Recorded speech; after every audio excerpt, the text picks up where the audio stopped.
Hello everybody, and welcome back to my YouTube channel. This is Dr. Carmen Bryant, and this is Overcoming Narcissists. Thank you guys so much for joining me. Those of you that have been inquiring about the speaking engagement I will be in, and I will talk about it later on after the video. I also put a link in the community tab to give you more information for those of you that have been inquiring. I am not the host. Miss Tiara Carpenter of Project Identity is the host, and she can provide you with much more information than I can. She's sending for me, I'm gonna show up. So I don't know the logistics of the speaking engagement for those of you that have been inquiring, but I'll talk about it at the very end.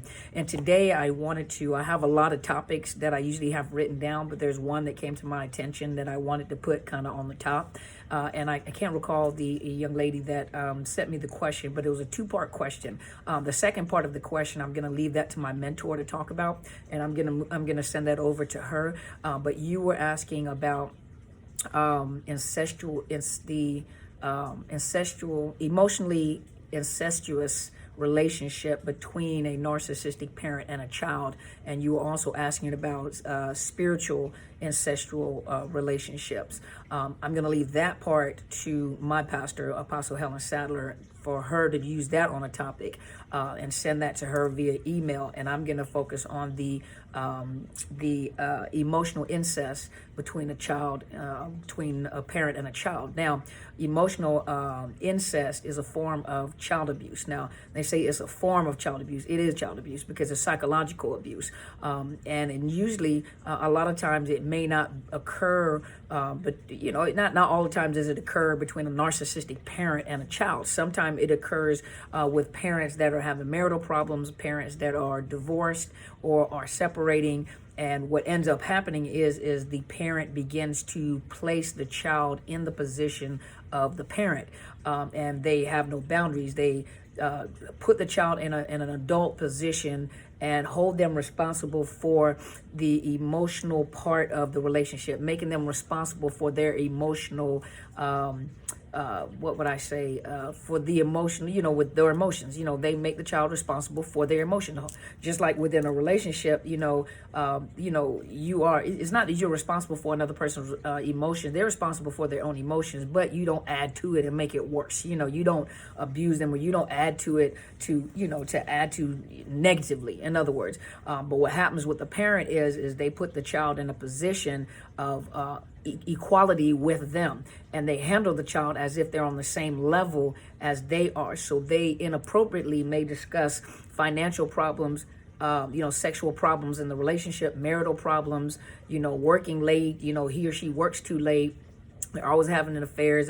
So they are literally having a conversation with a child. Doesn't matter what age it is, with the child. Well, younger kids don't understand anyway, so they're not going to pay attention. But they put them in a position where they become a counselor. They become a best friend. They enmesh in the life of the child, and literally that child becomes like a husband or a wife to them, minus the sexual interaction. Now, don't get me wrong, with a narcissist, they look at children as an extension of themselves, meaning if they have sex with them, it's like having sex with themselves. This is mine, they're a part of me, that is me. And so so you do have to watch. There's a fine line between the overt sexual abuse. Overt sexual abuse means the rape, the molestation, and the covert incestual emotional relationship is that sometimes you can't really pick up, and it happens quite often. It's just never brought up or never really pointed out.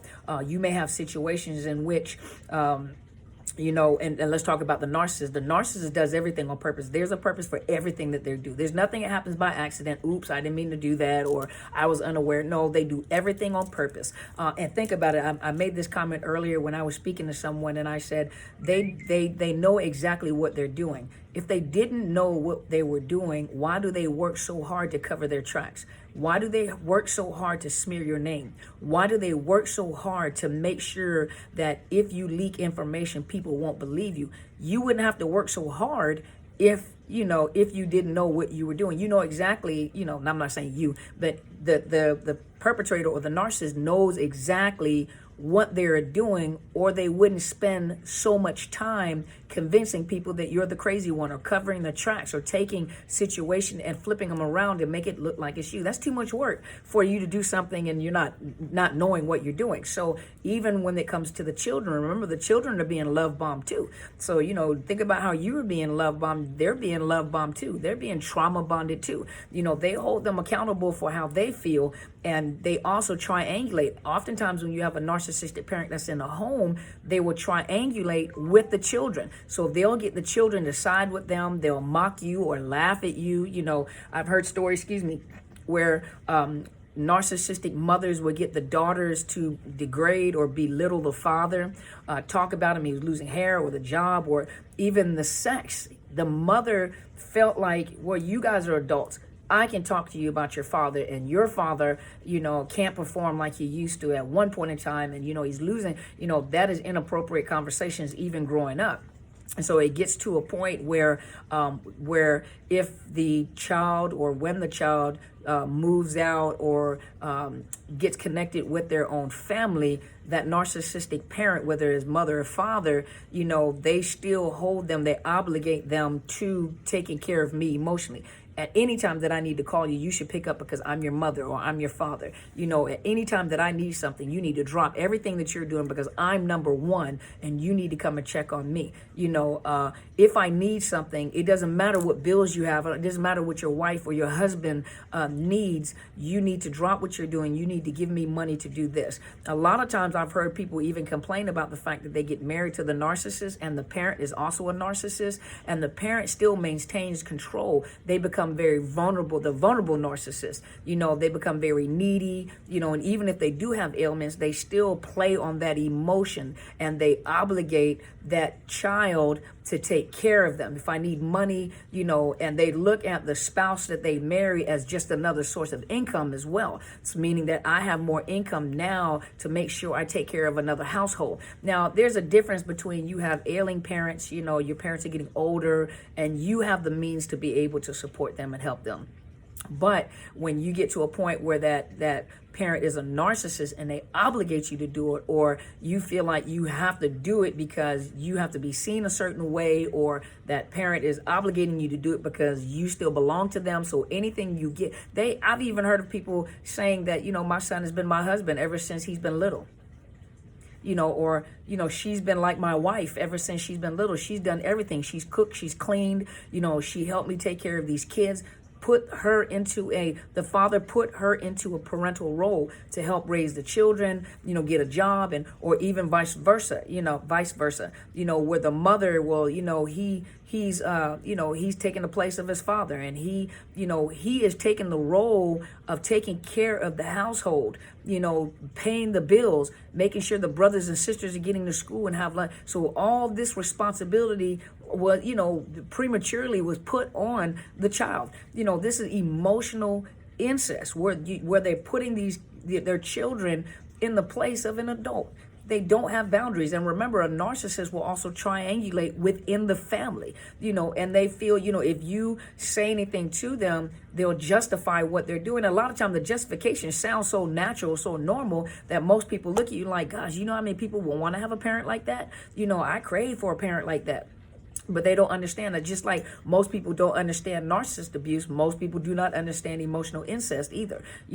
There is no laws, dealing with that. You have to get if you're dealing with, social work services, CPS, if you're dealing with law enforcement, if you're dealing with legal, they really need to be educated on this. How in depth, well, they're not putting their hands on them, they're not beating them, they have a roof that, but you don't know how psychologically damaging it is for a child or anyone that has been involved in a narcissistic relationship, because it can cause other problems in society, crimes in society, abuse in society. Those may not have been physical, but they're causing problems in society. They're damaging people. They're literally damaging people. That's why I'm surprised that were some people that were severely abused, even physically abused by their tormentor, have been able. Some of you might qualify for crime victims compensation, especially if you had like physical damage done to you by the narcissist, whether they put their hands on you, beat you, whatever. Some of them actually qualified, because of domestic violence, they qualified for the crime victims compensation. But think about it, what crime victims compensation is there available? I mean, if you have a right advocate for an individual that has been severely tormented mentally, psychologically, emotionally tormented, what kind of compensation is there out there for individuals that have been through that? And so hopefully that answered your question. It wasn't really long. Let me look and see. I had some websites up. Let me look. Let's look. I think I kind of covered it all. Let me see what they were saying on here. So this is on Psych Central. This is by Rebecca Lee, Emotional Incest. Incest. When close is too close. She said that emotional incest is not sexual. Instead, this type of unhealthy emotional interaction blurs the boundaries between adult and child in a way that psychologically is inappropriate. When a parent looks to their child for emotional support, that's the word I was looking for, emotional support, or treats them more like a partner than a child, it is considered emotionally or covert incest. The outcome of this family structure often produces similar results on a lesser scale as sexual incest. And so a lot of times you'll also find some things she was saying, they have problems maintaining appropriate boundaries. They have, and I'm talking about the child that has experienced it. Sometimes they have problems with appropriate boundaries because the parent didn't have any boundaries. Eating disorders, self-harm, relationship dissatisfaction, sexual intimacy issues, and substance abuse are common reaction to emotional incest. You'll find the parent crying on the child's shoulder, literally, the teenager, literally, and explaining to them, I don't know why your mom did me this way, or I don't know why your dad, did this to me, and I can't believe, and it's so horrible, or you'll also find, narcissistic parents, or those that are, in the act of emotional incest, well, especially for a narcissist, they need fuel. And so they spend a lot of time, think about how much energy they pull out of you. They spend a lot of time trying to get the child talk about how great they are. They're always looking for compliments. They're always looking for an esteem boost. They're always looking for the child to reaffirm them to, so if it's draining for an adult, imagine what it's like for a child. Now the child, a lot of the kids go through cognitive dissonance. They love the parent on one hand, that's my mother, that's my father, and I enjoy being in their company. But on the other hand, you can see them struggling with, but I just don't want to be around them. But if I'm not around them, though, they're going to be hurt, and I don't want to hurt their feelings. But at the same time, I don't like being around them, and I don't like them doing that, and I don't like, but I enjoy it. So you see a child, so imagine how bad it is for a child, having to deal with a parent, and especially a narcissistic parent that's doing things on purpose to trauma bond the child. That Stockholm syndrome, trauma bonding that child. And so emotional incest is real. It's just as real as overt sexual incest in families. And it happens, and now, a lot of times if you bring it up, you probably get punished for it. You get ridiculed, and I can't believe that, and I'm a good parent, but you're seeing what you're seeing. Now, some of you guys, you don't go overboard, but you're seeing what you're seeing. And if you got that gut instinct, you go with that gut instinct, something's not right. Get the kids in counseling too, get them into child counseling so that, the counselor can teach them appropriate boundaries, because some of them don't. Some adults do not have appropriate boundaries. They have they're not respecters of time. They consume your time. They impose themselves in your time. They impose themselves in your space, I mean, there's a lot of aftermath, and as a counselor, I see a lot of it. So there's a lot of things that I can point out to you if I see it, if I could think of it at this particular time. But hopefully that answered the question. The other part of that I will send to my mentor, Apostle Helen Sadler, and I will give her the spiritual incest. The spiritual incest abuse. I will make sure I send that to her. And so thank you guys so much for tuning in. Please make sure you subscribe to my YouTube channel. It is Dr. Carmen Bryant, Overcoming Narcissist Abuse. Make sure you go check out my podcast too. I'm on Podbean, Google Play, am I on Pandora? Yeah, am I on Pandora? I don't know if I'm on Pandora yet. I know I'm on iHeartRadio. I am on Spotify, Google Play, iTunes, and Podbean. And so if you go to Podbean, you can register. I'm registered under Podbean, but those are all the other places that my podcast is broadcasted. And so I'm trying to do an episode tomorrow. Sometimes it takes me a little while to do the podcast because of the fact I have to do editing and putting stuff in there. So hopefully you guys will go and support me on the podcast as well. I do have 2 Facebook pages. Oh, make sure you hit the bell on YouTube so you know whenever I upload new videos. And then I come on live on Sundays between 8 and 9 o'clock Pacific Standard Time.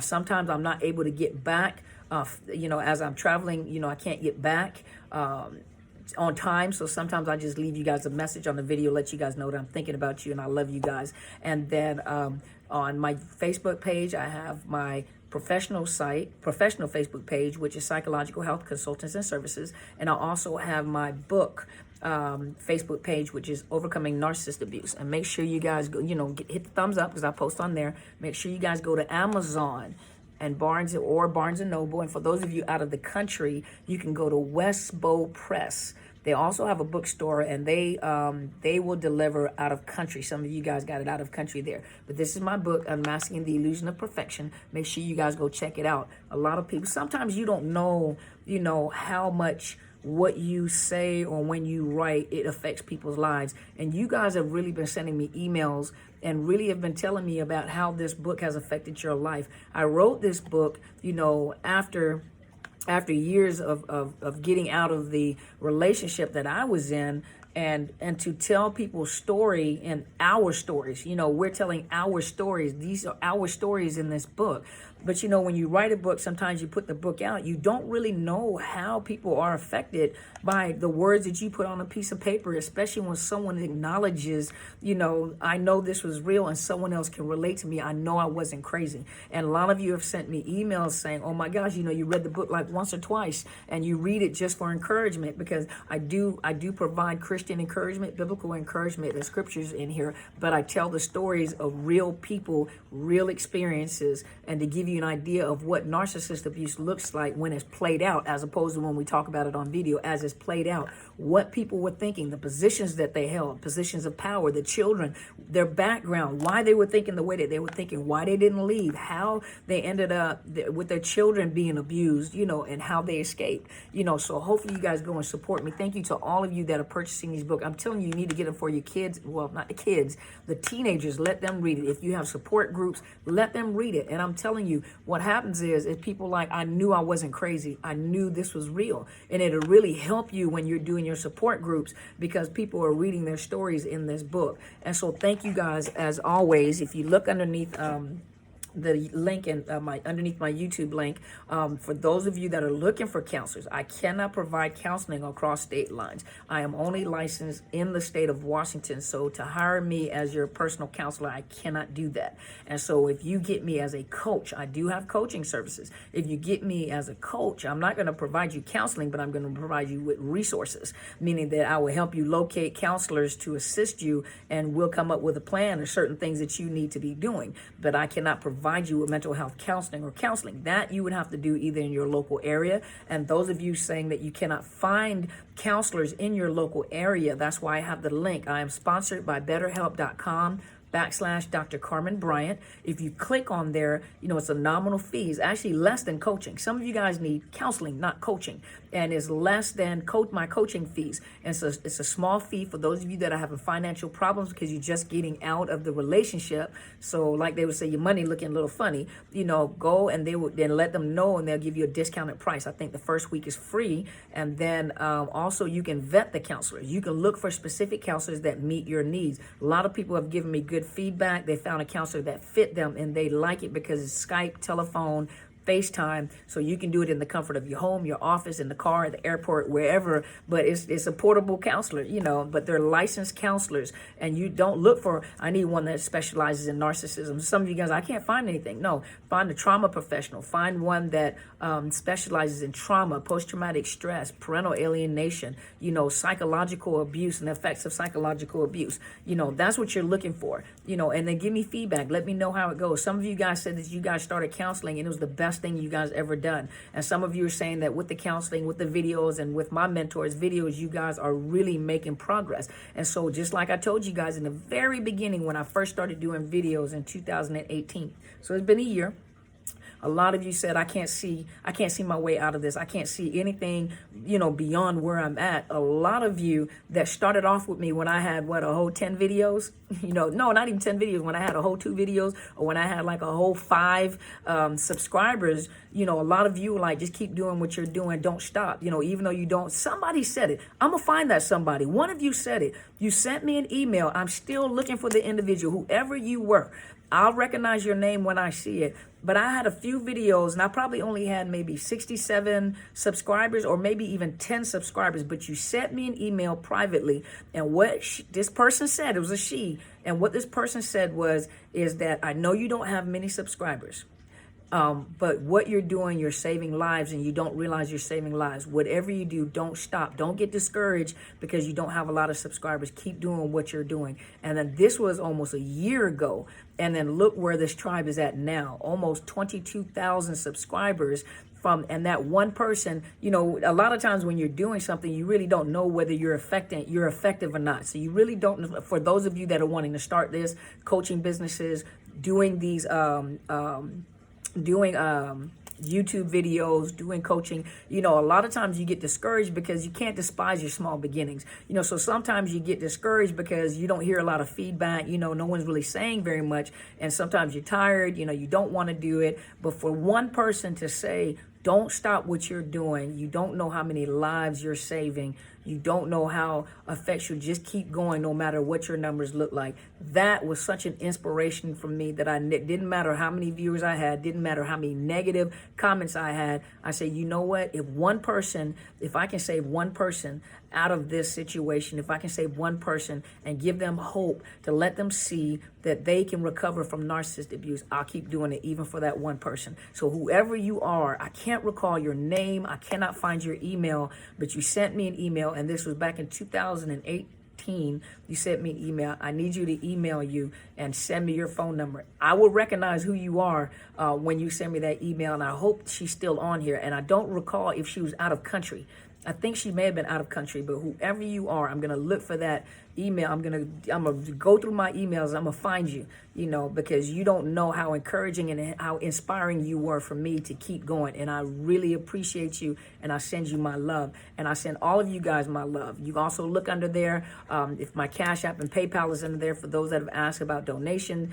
Those of you that know my mentor, Apostle Sadler, which is Helen Sadler, Destiny Helper on YouTube, please go subscribe to her channel. Make sure you support her and share these videos. You never know who you're going to help. Even when you share it on your webpage, you have no idea at who's watching. The subscribers may say 20-something thousand, but you have no idea who's watching, who's not actually subscribed to my channel, because there's a lot of views. So I know there are a lot of people that are watching that just cannot be exposed. They do not want to be seen. They don't want anyone to know that they're watching because they don't want anyone to know what they're going through. They don't want any traces, and it's sometimes when you're in a certain position, it becomes very shameful, embarrassing. You're almost humiliated, and so a lot of times people don't speak up. They watch silently, but they don't speak up. And thank you to all the kings. Thank you to all the kings that are on here that have supported me. You guys are awesome, and I'm so grateful that you guys stayed and you never were intimidated by us strong women's.